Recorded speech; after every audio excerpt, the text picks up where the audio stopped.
there. We just finished a fantastic class with Natalie Coldoron on the foreign ownership of real estate. Natalie's with Gibson Cole, and we're all global luxury Coldwell Banker agents. And we want to talk with you about what this new law means for people purchasing property in Florida. The class that we just discussed was on, it affects buyers from certain countries. This law just went into effect on July 1, and the idea was to share with agents liability traps that they might fall into, or that they need to be aware of, and to help share with their buyers what to watch for as a part of the closing process. There's a new affidavit that all buyers must sign now as a part of the transaction.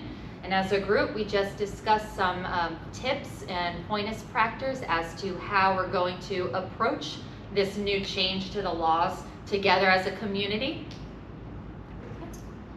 What countries is the law going to affect? Is it fair to put a list out of what those countries would be, or? The law does include a list. It includes China, Russia, Venezuela, North Korea, Cuba, and a couple of others on the list.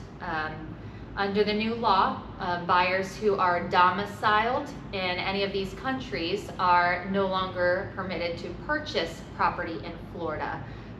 And what we need to avoid is violating any fair housing laws, and make sure that we're treating every single buyer the same. There's an affidavit that will be signed, and we'll rely on that to keep moving forward. And Natalie, what types of properties are affected by this law? Residential property, agricultural property. All buyers will have to sign the affidavit, but it's for properties located within 10 miles of an infrastructure, which would include an airport, a waste treatment plant, a water treatment facility, and we don't really have a map of that. So it would be impossible for us to determine for any particular property whether we would be excluded under the law, which was why we'll all have to have buyers sign the affidavits.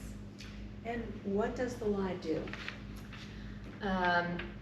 The law prohibits particular buyers from purchasing if they're domiciled in those other countries, foreign countries of interest, and the law puts a requirement on us to kind of be the gatekeepers. Natalie, you touched briefly on this, but what exactly, for us that don't know, is classed a foreign principal? Like, who would that be? Any individual. And what might be difficult is entity buyers on a contract. There could be individuals who aren't listed on the Secretary of State's website who are still involved in the entity. And entities aren't required to have operating agreements.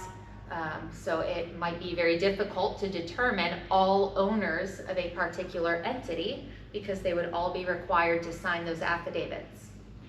Thank you, Natalie. And just one last question. Because this law is so new, I think there is a lot of confusion about that law for many people. What we as agents can do to protect our clients, buyers and sellers, and also ourselves? What can we do? This law is so new that I debated even having this topic today as part of our discussion.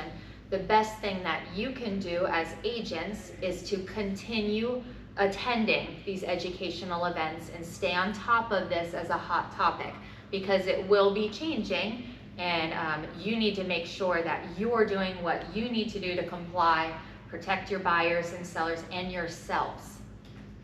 Okay? Thank you, Natalie.